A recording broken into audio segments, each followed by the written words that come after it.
when you see a flower in a field, it's really the whole field that is flowering, because the flower couldn't exist in that particular place without special surroundings of the field that it has. You only find flowers in surroundings which will support them.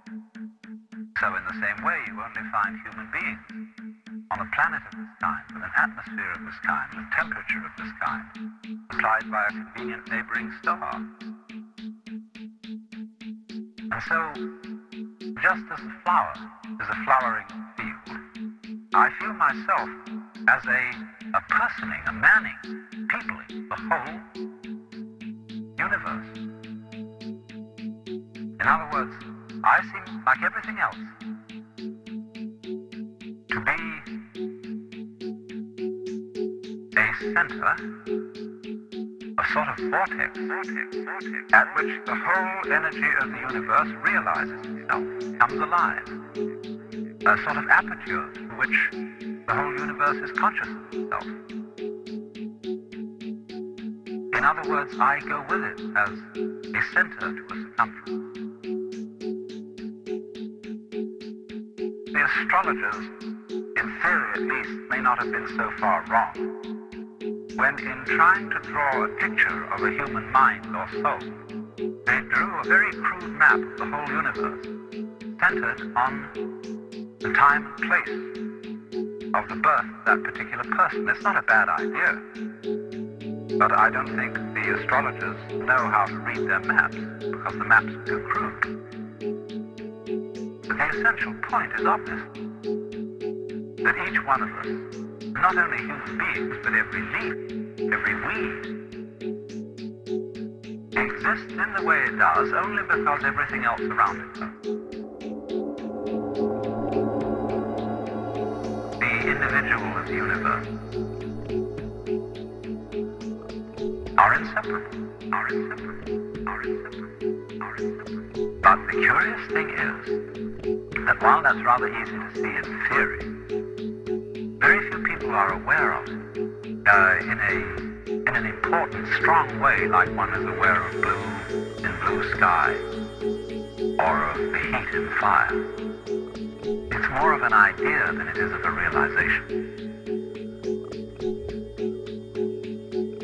And so, it strikes me more and more that our failure to feel at home in this astonishing brain in which we live is the result of a basic initial mistake in our thinking about the world, and is in turn the cause of what is beginning to look like the failure of our technology, of the fact that everything we're doing to try to improve the world was a success in the short run, made amazing initial improvements, but in the long run, we seem to be destroying the planet by our very efforts to control it and improve it. And it strikes me that that is because we are really too simple-minded to understand what we're doing when we interfere with the natural world strongly and on a vast scale. We don't really interfere with it because that would suggest that we were something different from it, something outside. But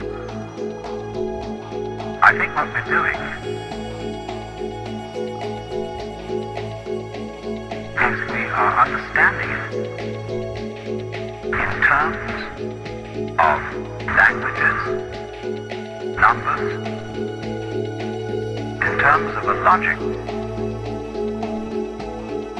which is too simple for the job, too crude. Changes go on too rapidly for that. Because you see, in the world, everything is happening all together everywhere at once. And meanwhile, we, with our myopic little minds, are working it out step by step. Of course, we are greatly assisted by the rapidity of the computer.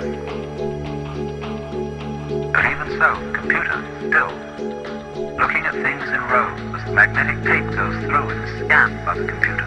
It's still all going along in a single track.